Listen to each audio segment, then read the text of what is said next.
Hi guys! Welcome to TikTok Podcast.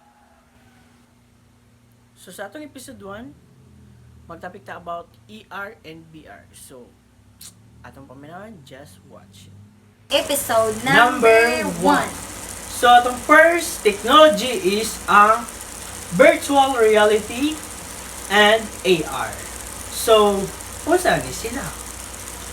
Kini nga mga term sa technologies nga nagabuhat sa immersive o interactive nga kasinatian. Ang VR ang nagamugna sa usa ka hingpit nga virtual nga palibot, samtang ang AR naga-overlay sa digital nga impormasyon. So, kanin. Akong first nga pangutana is kuan.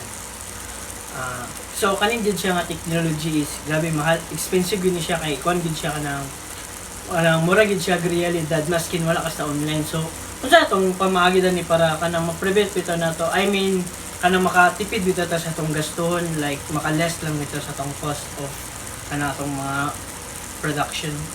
So, mag-budget ta sa atong technology paghimo sa detailed budget. Pilani ang hardware, software, development, maintenance, o marketing. So, paano din siya? Okay na siya kay Ton.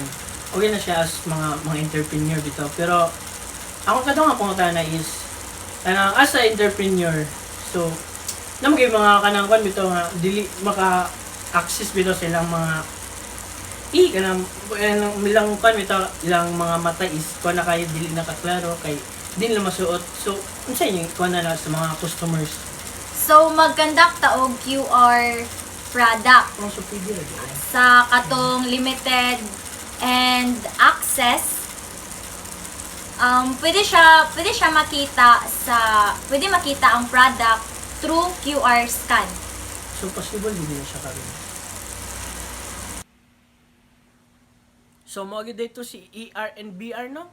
Maskin pag dili na ka maka-access kay diferensyado ni mong mata, pwede gyapon ka makakita silang products through virtual gamit ang imong mobile phone, kay pwede naman nimo siya i-scan based sa statement ni ma'am. So, sa tong next episode is chatbot. So, just watch and thank you for watching.